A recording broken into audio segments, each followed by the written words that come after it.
Di sini saya akan menjelaskan paper penelitian tentang mitigasi daerah rawan longsor das Citarum Hulu.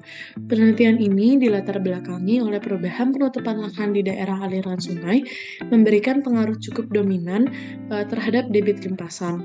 Daerah aliran sungai di Indonesia pada umumnya telah banyak mengalami kerusakan dan semakin hari kondisinya semakin memprihatinkan. Kerusakan das dapat diindikasikan dengan meningkatnya kejadian bencana tanah longsor, banjir, dan kekeringan. Tindakan konservasi dan perbaikan das di Indonesia diprioritaskan, salah satunya adalah das Citarum ini. Untuk rumusan masalah dalam penelitian ini adalah bagaimana tingkat kerawanan tanah longsor di das Citarum Hulu dan bagaimana teknik mitigasi bencana tanah longsor di das Citarum Hulu. Tujuannya sebagai rekomendasi kepada pihak terkait dan masyarakat dalam melakukan identifikasi wilayah rawan bencana tanah longsor sebagai tindakan pencegahan, pengurangan kemungkinan kerugian akibat bencana, dan persiapan dalam melakukan respon darurat bencana.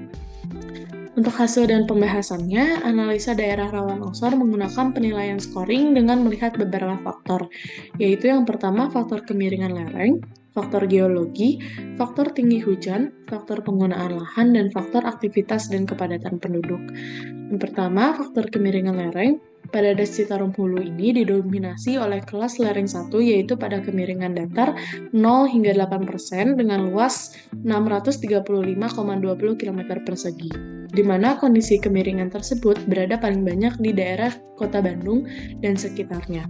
Yang kedua, faktor geologi. Pada das Citarum Hulu terdapat banyak struktur geologi dan jenis tanah. Untuk analisa ini menggunakan nilai dari penyusun penampang geologi. Das Citarum Hulu dominan pada penyusun bahan aluvial, bahan vulkanik 1, dan bahan sedimen 1. Yang keempat, faktor tinggi hujan. Pengaruh hujan terhadap longsoran dari hasil beberapa penelitian di berbagai daerah di Indonesia akan terjadi awal tanah longsor jika terjadi hujan lebat dengan intensitas 60 mm per jam selama 2 jam. Yang keempat, faktor penggunaan lahan. Tata guna lahan das Citarum Hulu terdiri dari air tawar, empang, permukiman, perkebunan, rumput atau tanah kosong, tegalan, semak belukar, sawah tada hujan, dan sawah irigasi. Berdasarkan hasil analisa dengan menggunakan 5 parameter penetapan daerah rawan longsor, didapatkan pada das Citarum Hulu untuk daerah longsor ringan dengan persentase 24%, untuk daerah longsor sedang dengan persentase 58%, sedangkan untuk daerah longsor berat dengan persentase 18%.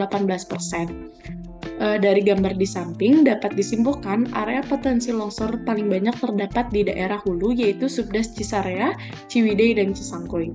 Hal ini disebabkan oleh kemiringan lereng pada subdas tersebut berada pada zona kemiringan lereng yang terjal dan hujan menjadi pemicu gerakan tanah yang relatif tinggi.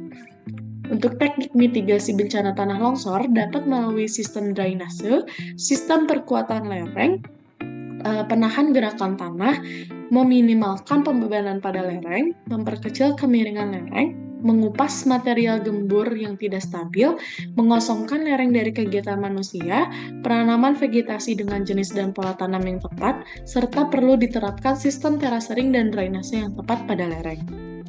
Sekian dari pembahasan saya, terima kasih.